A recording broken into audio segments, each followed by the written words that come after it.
Alright, what's going on, good people? It's your boy 3 Sacks in this thing, baby. And today I'll be showing you guys a really cool 2-card combo that you can pull it off with the NEPHTYSS archetype. Now, NEPHTYSS is a ritual-based archetype that has some synergy with other decks and other engines, and has specific implementations that you can correlate into the deck that can raise its ceiling and give it more eligibility as a viable competitive deck. Now, the tier probably might not surmount to 2, or it might not surmount to any higher than 2, but it does have the layout and kind of pretty much the formatting of a tier 2 deck. It definitely deserves some new support, and it's long overdue. It's one of those archetypes that came out, never did anything, never saw competitive play, was written off as a bad deck, like most archetypes, you know. But the deck, as things currently stand, has the ability to produce really disgusting turn 1 boards in the form of Appaloosa, True Kings of All Calamities, Herald of the Arclight. These are all things that are in the realm of possibility right now as things stand with the current support that the deck has with implementations of other cards. Now, I can show you guys other combos where you can make calamities, because you do play a True King package in this deck. This deck does have great synergy with dinosaurs because a lot of their effects destroy cards in your hand, which triggers cards like Baby Ceratosaurus. But the combo I'm going to show you guys today is the 2-card combo that's pretty much based off of Pre-Prep and Mist Valley Baby Rock, which is a really good combo. So this ending board is going to give you 4 negates. 3 are going to be singularly off of 1 card, which is Appaloosa. But the other negate is going to be an Omni negate plus a Floodgate, being Herald of the Arclight, the level 4 light synchro. That's a fairy monster. Now, I'm going to proxy those 2 monsters because I don't have Appaloosa, and my Herald of the Arclights are in a different deck right now, and I don't feel like grabbing it, so bear with me for the proxies.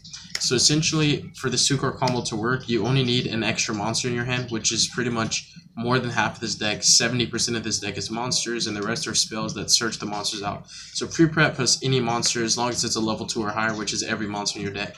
So what you're going to do is pre-prep. And the combo gets pretty nasty. One thing I will give NEPHTYSS as an archetype is, while people might not think that they're a good deck, they can produce a lot of bodies on field and get a lot of damage in. They can also make consistent Saryuja Skull Dreads in 1 turn. They can make Boral Swords and pretty much summon their NEPHTYSS, the Sacred Preserver, and start co-linking some Nightmares under it and just get a lot of action going for them. So yeah, it's a pretty solid deck. Nothing extremely broken or unfair. I think the deck's a bit too fair, and it didn't have to be, but that's, Konami, they know what they're doing. So I'm going to back this up a little bit. Alright, so we're going to get started with this combo. You're going to be doing a lot of adding and a lot of recursion. That's what this deck does have, one of those strengths. It's not the best like Salmon Great's recursion, but it has recursion.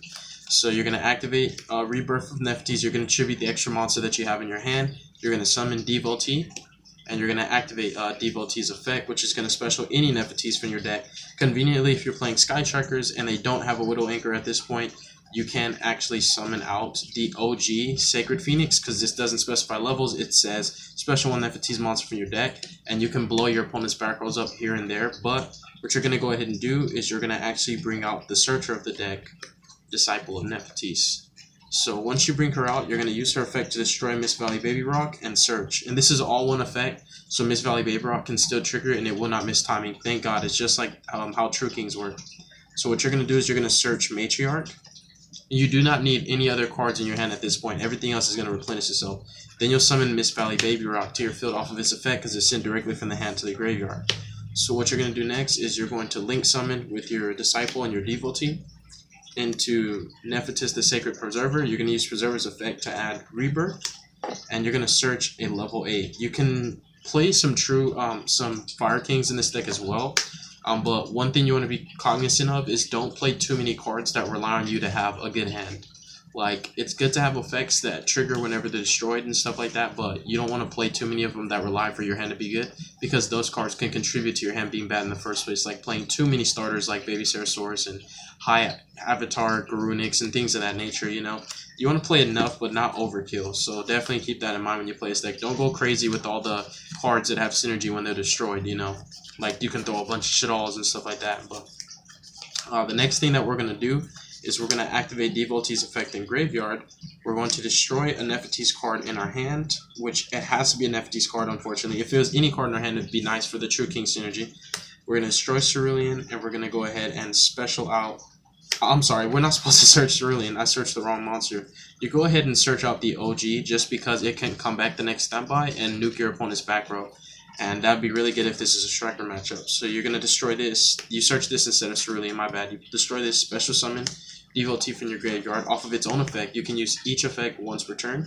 Then you're going to normal summon your Matriarch and use its effect to destroy a card in your hand, which is one of the cards you added for the combo. Destroy it, and you're going to bring back Disciple. The next thing you're going to do is convert these 3 monsters into your proxy of Appaloosa. Unfortunately, you know, Appaloosa is going to be a proxy because I don't have the card. So you make Appaloosa. Of course, we're going to hear, you know, ignorant comments like Butt Nibiru and stuff like that. If they have it, bro. Chill out. So we're going to Synchro for 4. And the next thing you're going to do is you're going to put out the Herald of Arclight. I'm just going to proxy my Trishula for Arclight.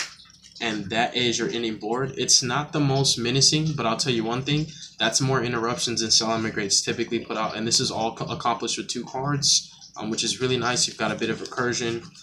This is going to come back. You can bring back this Devotee next turn as well, which means you have a guaranteed Sacred Preserver, which Sacred Preserver can... It can pretty much accomplish a lot for you. It can actually snowball out control, get you your follow-ups, and set you up for just pretty much OTKing next turn. Because what can happen is Appaloosa has 3 negates. This is Appaloosa. This is Herald of the Arclight, the level 4 generic synchro that pretty much is a macrocosmos on legs and also can negate a spell trap or monster. So this is the Omni negate plus 3 monster negate. So it is 4 negates. It's pretty tough for any deck to play through. Negates are just hard to play through no matter what deck you're playing, especially if you're playing combo. And it also, this is really going to help in your striker matchup because as they're playing cards like Engage and stuff, it's going from their hand, you know, to the spell trap zone, to the graveyard, and just, you know, it's a pretty nice card. I think it's not from the deck. I think it's specifically like from the field to the graveyard. It doesn't let cards that get sent from the deck to the graveyard. They don't get banished. But I'm pretty sure Herald of Arclight only banishes cards that are sent from the field to the graveyard, if I'm not mistaken. So it could be that. It could be something else. You know, of course, somebody's going to correct me regardless. But yeah, that's pretty much the combo. There's a lot more that you can do with NEPHTYSS as a deck and as an archetype as a whole. I do a lot of experimentation with all my decks. This is one of the decks that you may not see it a lot on my channel, but I do pretty much have a grasp and an adept knowledge on how this deck functions and what it's capable of doing. I have a lot of different builds for it. And it's just one of those decks that I'm just waiting for better support for it because it definitely, like I said, it has the blueprint of a decent tier 2 deck, but it definitely needs more than what was provided to it. So pretty much your contingencies will be other cards and other engines that are not archetype specific to help to boost the ceiling, like the Mist Valley Baby Rock, you know, like the True King engine in it, and you know, the dinosaurs and all that good stuff. So yeah, that's pretty much the combo, you guys. I just wanted to show that real quick for any of you guys who are losing faith in NEPHTYSS. You don't have to do anything to your main deck for this combo to be accomplished. All you need to do is just find yourself an Appaloosa and a Herald of Arclight, and you pretty much can do this combo. This deck also puts up unfair boards in the form of pretty much you can rip 2 cards from your opponent's hand, and you can still make a Calamities when your hands are that good. So you can actually 2-card hand loop and make a Calamities, and that's thanks to the True Kings and thanks to the fact that Mist Valley Baby Rock is a tuner, and there's a lot of explosive plays you can do. You can make Omegas, you can spam the board. I can make Sorry Just Skull Dreads like nobody's business to fix your hands. You know, the deck has it. The monsters it puts out aren't threatening, but because it puts out so many monsters, you can convert those into actual threats. So they are little tiny level 2s. They might not be menacing, but they accomplish a lot when you start using them for materials for other link summons and, you know, synchros and etc. But that's pretty much all I have for you guys for this video. Thank you guys for watching.